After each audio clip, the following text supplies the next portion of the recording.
Skarloey had been to the works to be mended. He felt much better. Rusty the Diesel was helping him off his rail car. Skarloey hadn't met the little diesel before. Rusty seems a kindly sort of engine, he thought to himself. I help to mend the line and do odd jobs, explained Rusty. I hear everyone is looking forward to seeing you again. Come on.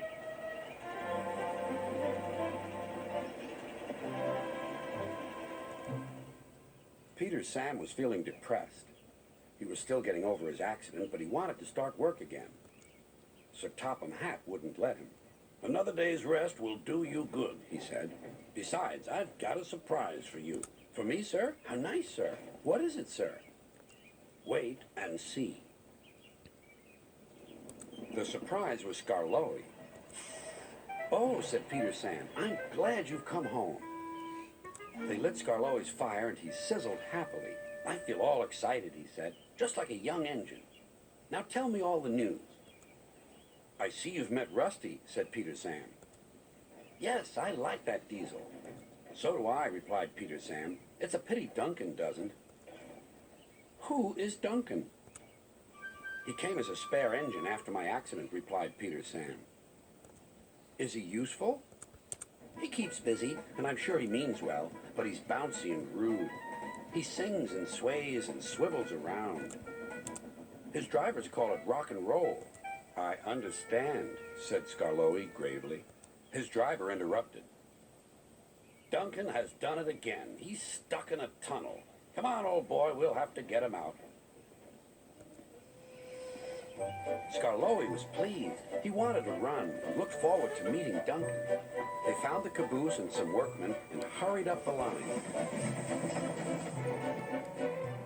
How nice and smooth the rails are, thought Skarloey. They've mended all the old bumps. The little diesel has helped to do that. What a difference Rusty's made to the line.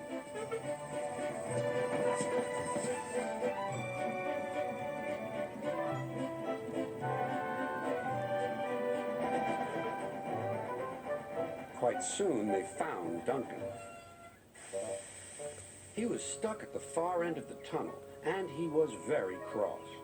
I'm a plain, blunt engine. I speak as I find. Tunnels should be tunnels and not rabbit holes.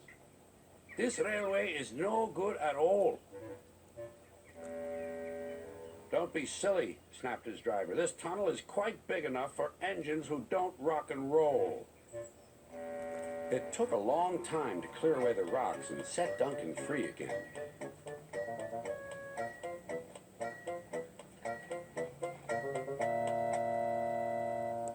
At last, Skarloey was able to push Duncan and his coaches safely through.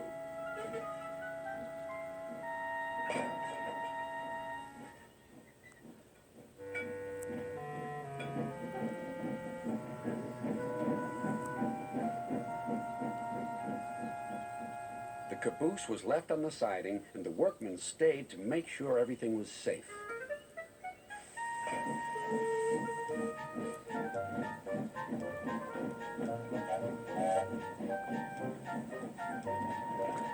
Duncan grumbled all the way home, but Skarloey paid no attention.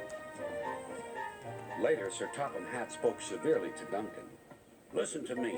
There is nothing wrong with that tunnel. You stuck in it because you tried to do rock and roll. Tunnels are not dance floors, and you are not a pop star.